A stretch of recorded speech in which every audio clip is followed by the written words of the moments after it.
mangulet lir lunging sekar Warkudara wah Bagendo yang mangsapati Arimbi Kula wonten dawuh tinimbalan Kanjeng Hyang Puntadewa Kresna Baladewa lan Wirjuna kawula nuwun wonten dawuh wonten dawuh Hyang kula wonten dawuh Hyang kawula nuwun wonten dawuh Kanjeng Hyang ora dadak ngenteni mangsa kala kaya ngenteni tumetesing banyu ingkang tumangsanganing godhong lan sedaya ingkang samya seba hanyekseni dinten iki nggih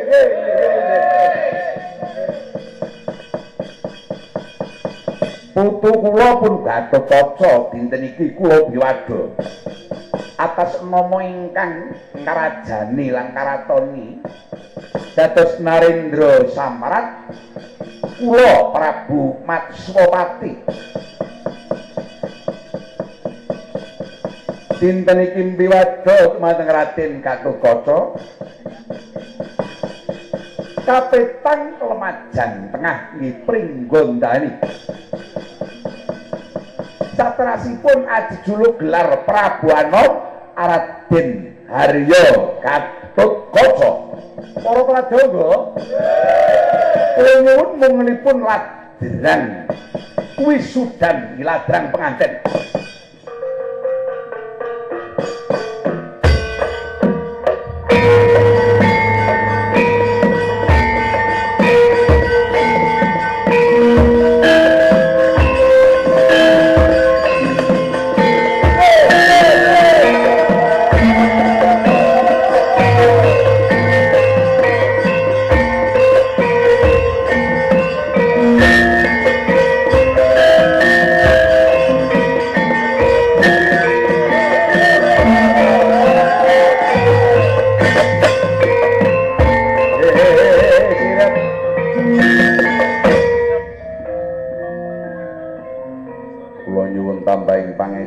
Kanjeng Rama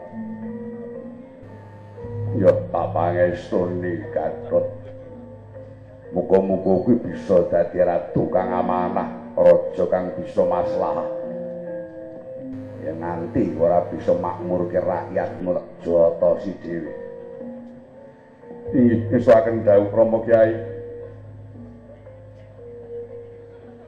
Kanjeng Ibu napa ngger anakku Gatotkaca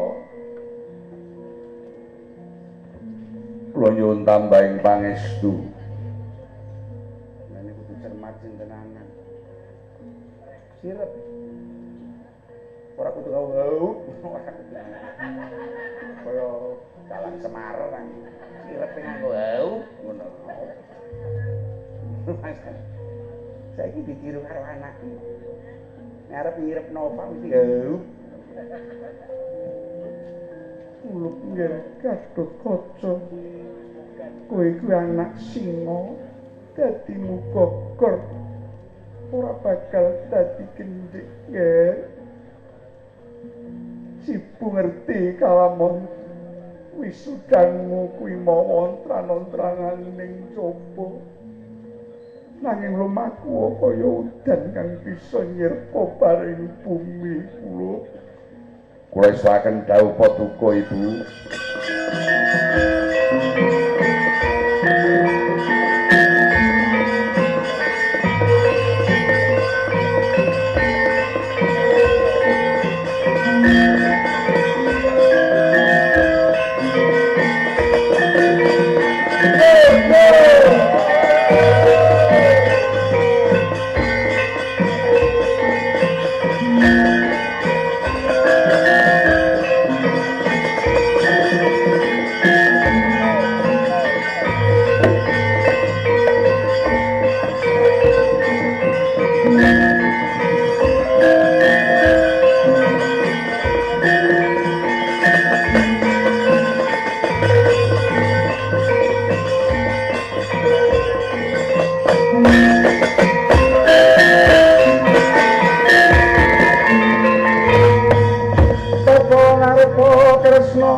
ngene rumangsane.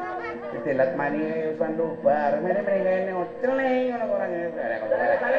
Semangat mata pesan kalawan. Oh, sekarang ke sini dia betul cepat menjelawat.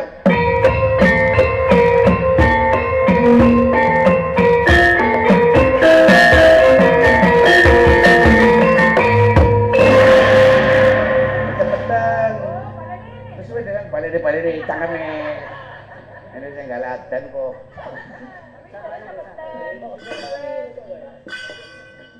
Tato arepa Kresna. Sang tulus wanyatraing.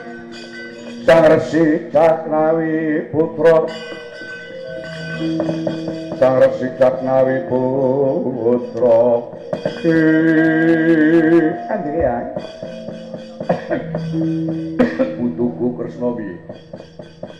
Kula aturi semene sawetawis. Wonten babagan ingkang kedah dipunudhari. Karana menika wonten benang ingkang ruwet saksampunipun kadang nanging benang ingkang ruwet menika boten saged dipun jum menawi boten ngangge pikiran ingkang resik. Wis ora melu-melu aku. Ya kula muga-muga rahayu langkahmu nggih.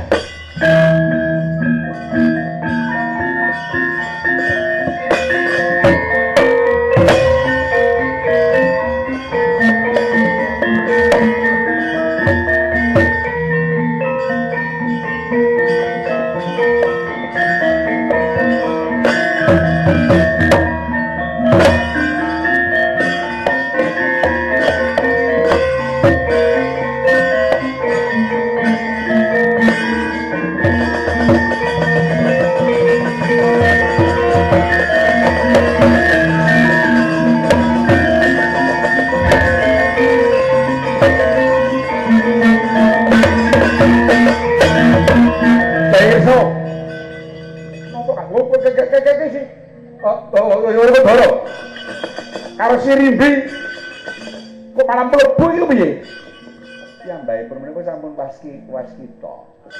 Menika babagan Rembag, babagan waris nagari Pringgondani. Paling boten remen Ki Werkudara menika menawi dipun tameng-tamengaken warisan. Oh. Terus piye iki? Mboten kados Baladewane wayang wong ah. Boten mawon. Sriwedhari iki. Oh, Baratawi. Keliru kentus aku. Ora mandi kula. Karo paca wonten dalu. Menapa kula kedah? Ora usah nek kowe medun malah ora kaya raja. Ora apa-apa to. Sopan santun kudu perkara malang kadak capeng lan sapadunggalane. Nanging sopan santun kuwi dumunung saka nggone ngormati marang wong tuwa tancepke nang jroning ati. Sebab ya ana ngarepe mundhuk-mundhuk mburine malah ngamang-amangi bidi kuwi ya akeh kaya ngono kuwi. Dadi nek Prabu ki ora apa-apa anakku ngono mbok sembrono karo wong tuwa ngono wong tuwa wis mulai serius yo nggih nderek abah. Semene kaya ngono. Inti. Oh iya.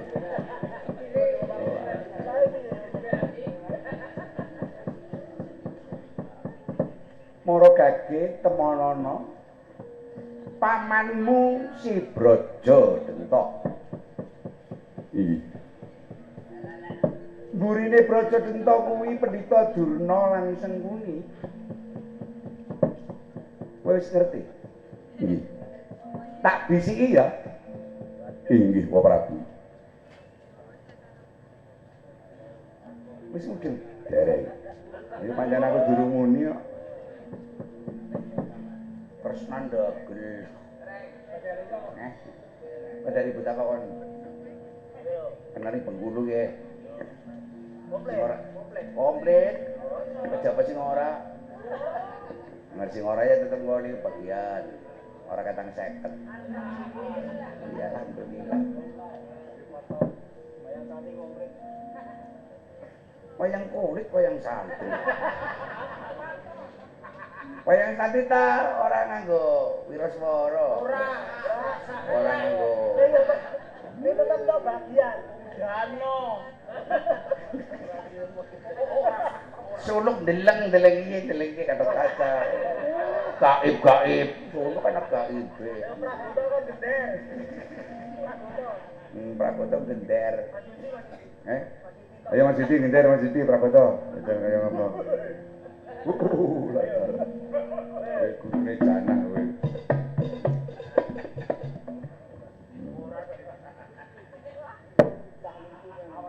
Atmanto ki kendangane dipoyoki karo Darno. Ayo nglakar rasane jan meneh kaya kowe. Emangnya masakan.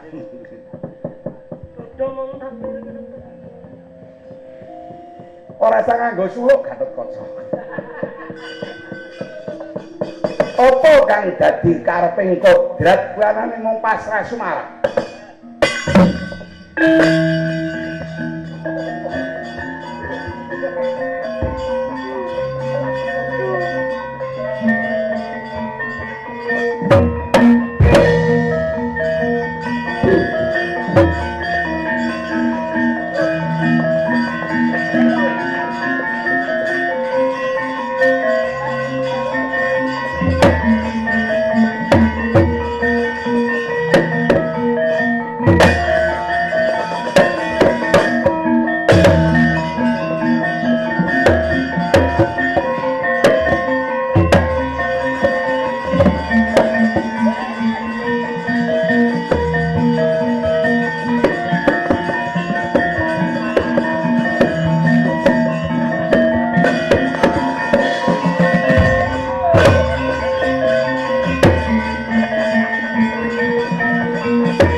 Sedeng Narendra yaksa aku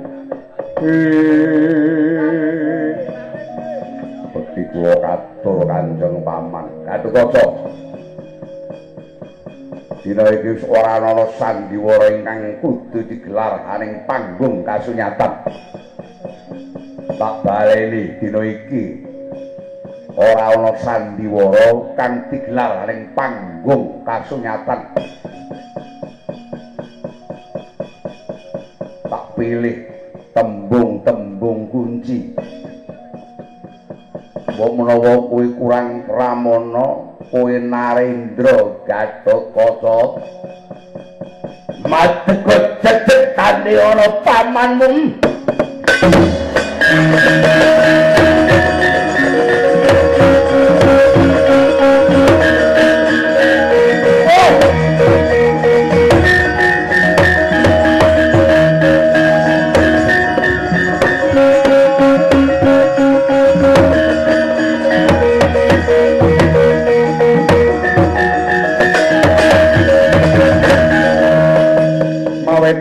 Perang Wijenar Tonggiri Prateng Wanadri Wata monggo paman keingetan benjang keingetan rumiyin kula dipun mong kalian panjenengan menapa ingkang dumados menika mugi-mugi ya boten kirang bekti kula dumateng panjenengan babut nyawamun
Gatotkaca dipun kekep badhe dipun pejahi nanging risang Brajadenta amisik wonten talinganipun Sang Gatotkaca mboten karaos Sang Gatotkaca ndalawe luwe saka mripate karo napa ingkang den rasakake tanpa beda nalikane umur 7 taun dibopong digendong dening ingkang paman Kalau semono kini pataken pantun arai dan dipun tuju tanono lintu kajawi pangkon ingkang paman Sang Brajamusti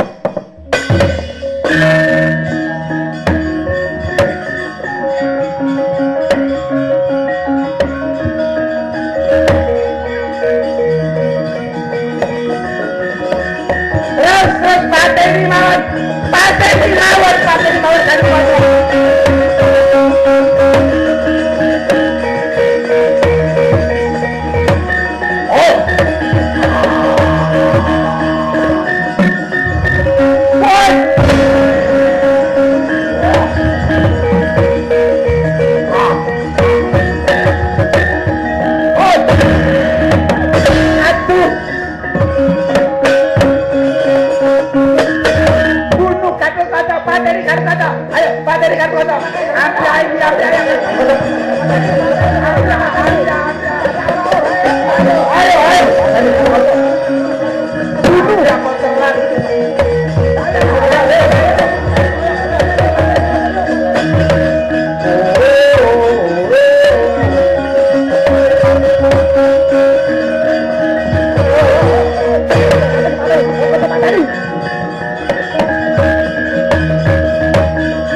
saking pura kula Yamadasa saing Sri nyuwun dawuh Kanjeng Paman paduka kala wau dipun bisiki napa kaliyan ingkang Paman kula kapuri taken kaliyan panjenengan oh lata pinter tenan Kakang Brajadenta slamet iki Gus sampeyan epek-epek kiwane pundi kula ajeng wangsul wonten ing Kasidan Jati sumusul dumateng ingkang eyang ning alame beda setunggal periode malih menawi saged kalih periode kula nderek sampeyan dinten iki sampeyan wenang gaduh gayuh miwah paduka kadodokan Aji Braja Musti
menawi paperangan menika saya tosipun namung sandiwara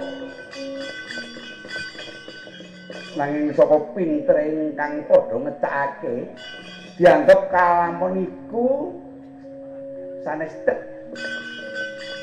nanging menika kasunyatane kasil anggenipun ngapusi mblerengi matane Sang Pendhita Durna padha sakala semana Risang Brajadenta paring pralampita malah sasmita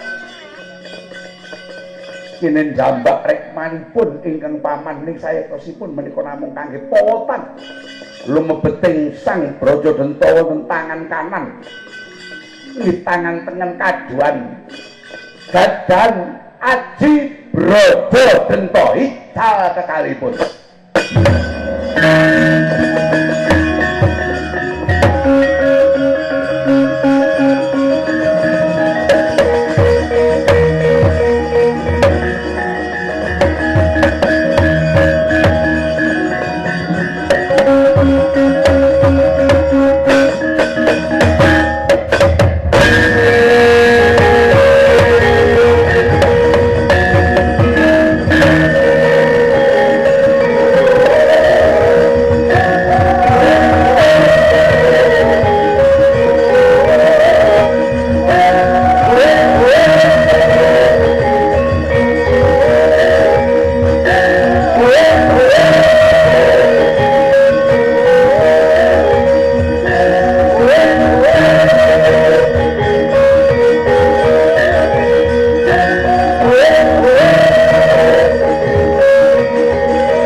Brojo Wikalpa ya Paduka Praman Brojo Lamatan kados mekaten walabetan Paman Brojo Denta lan Paman Brojo Musti ingkang sampun winates pinegati umur angin merga jiwanipun ingkang tulus punika kekalipun paman sak kembaran dinten mangke cumandha wonten ing tangan kula kali pramila paman paduka ingkang kula anggep sumerat dumateng larapaning sejarah paduka nyekseni dumateng lumampahing kisah monggo sareng-sareng anggenipun anyepengi teteken ngabdi dumateng negari makmuraken dumateng para kawula Paman Brojo Lamatan lan Paman Brojo Wikalpa kula wonten jauh paduka badhe kula wisuda jumeneng dados patih ingkang ajejuluk Patih Brojo Kesa lan Patih Praba Kesa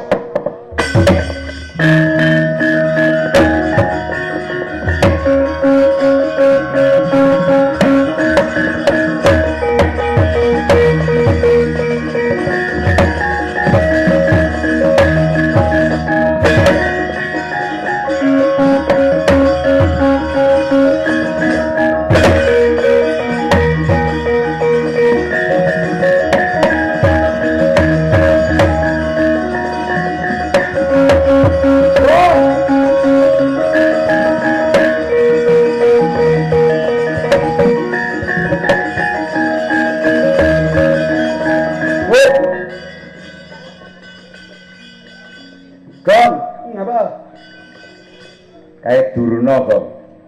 Durna piye?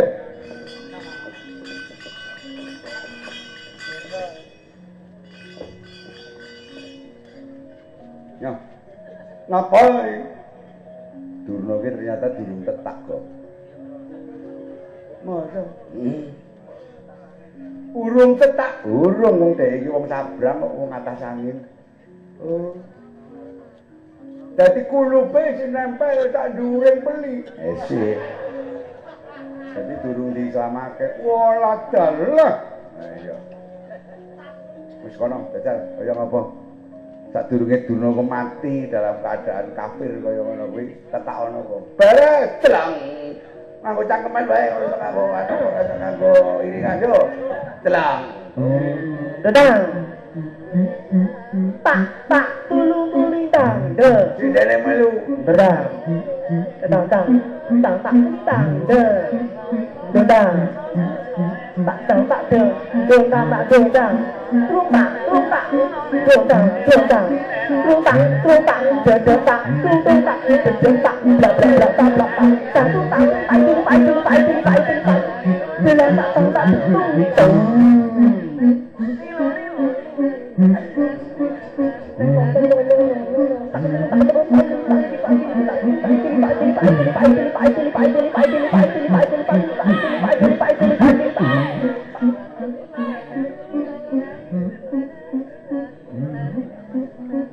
Bonange ra muni ya.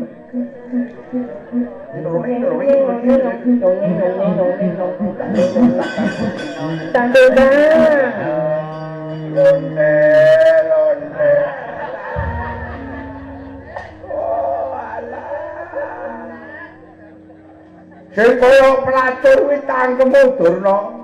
Aku arep diapake Bagong. Jebulane Brojo Denta mati kamangka. Duit negara wis mlebu nang rekening.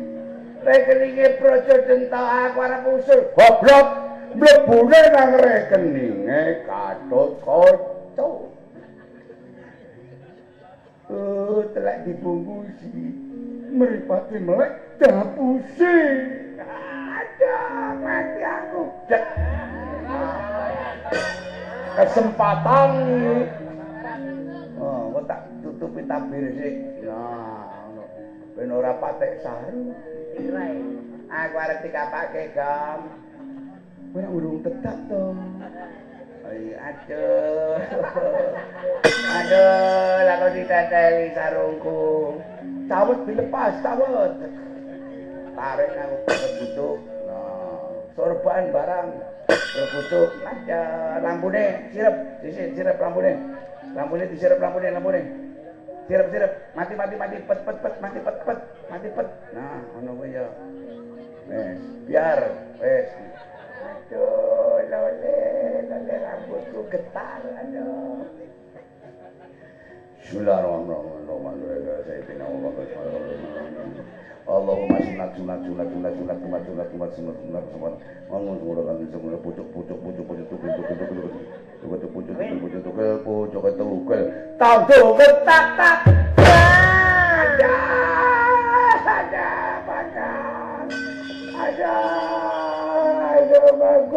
Tamdeng ketak tak.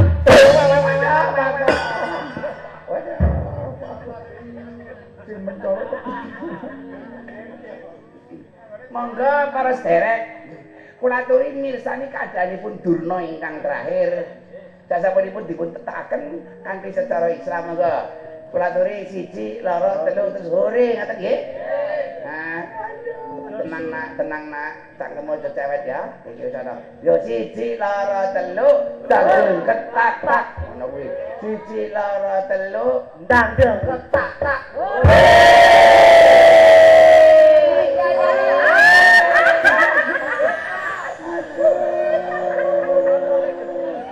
Prayogi.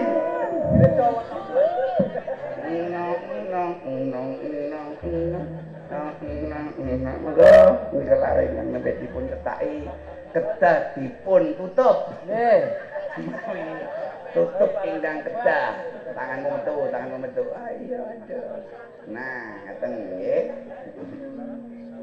Aduh. Monggo. Aduh. Nggih, monggo Pak.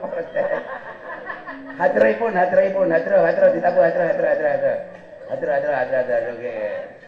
Allahumma sholli ala Muhammad ya Rabbi sholli alaihi wa sallim.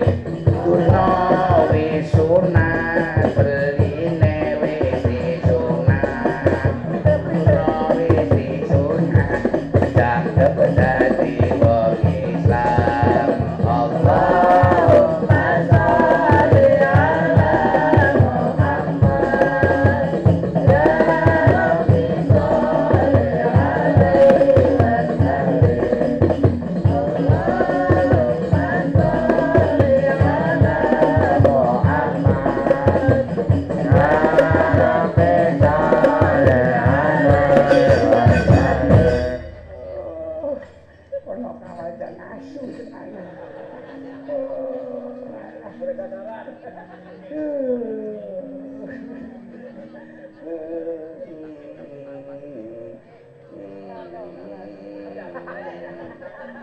Iki mengko LGBT iki mengko rusak. Para derek, Durna sampun dipun wirang-wirangaken wonten mriki. Menika benjang Durna menika watakipun lan tengah akhirat ngumpuli kewan nggih. Nggih. Amargi Durna menika nggih bojonipun kewan. Nalikanipun gadah anak ingkang naminipun Asu Watama niku riyen Durna niku ngencuk jaran. Nggih, jaripun lole. Mungkin sumuk ya aja.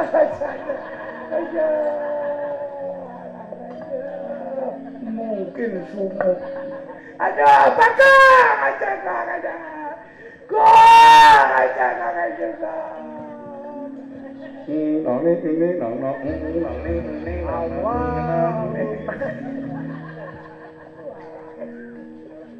Amo, borsotoku, amo.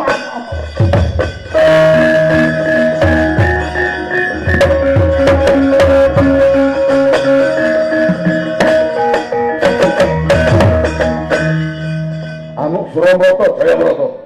Endi? bapakku Durna. Tetake sisa. Ayo.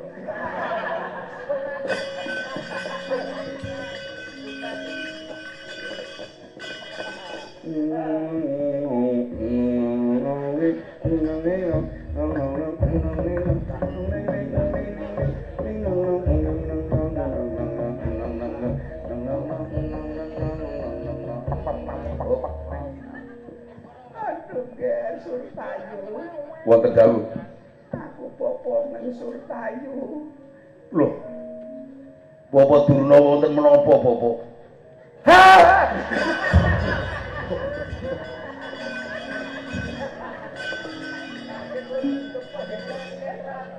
Kowe ora gelem do mulih, monggo tak wujani kabeh.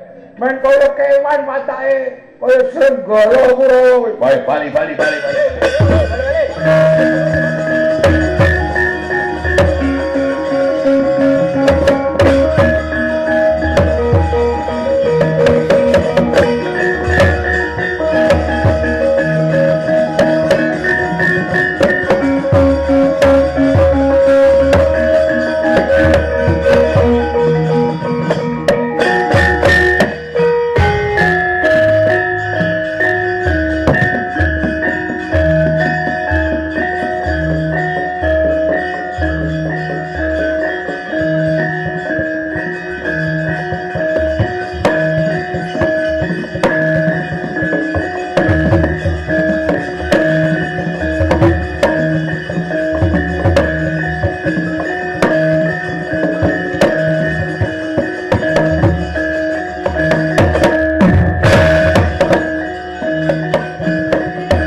suminggah yen musuhi wong sing ora salah.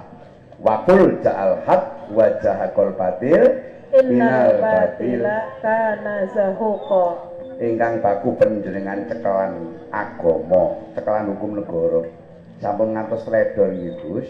Biasane niku wong anyar sok kala mangsane ana sing ganggu, ana sing uji coba. Contone niki dalang kula niku pramila sampean sampun ngantos kendat-kendat anggenipun minta dumateng sinten kewala ingkang saged maringi pepajar. Alhamdulillah paripurna lelampahan menika Gus, slamet sing nanggap, slamet sing ditanggap, slamet sing mirsani tanggapan. Allahumma selamat sukses Mas Ipong Kang Jarno, satu periode mundak dua periode, mugi-mugi Kabupaten Ponorogo dipimpin oleh Mas Ipong dan Mbak Jarno dipun paringono mulya rakyatipun, makmur panggesanganipun. Allahumma nyuwun pangapunten ingkang kathah sedaya kelepatan. Wallahu muwaffiq ila aqwamit thoriq. Assalamualaikum warahmatullahi wabarakatuh. Shallu ala sayyidina Muhammad.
اللهم صل عليه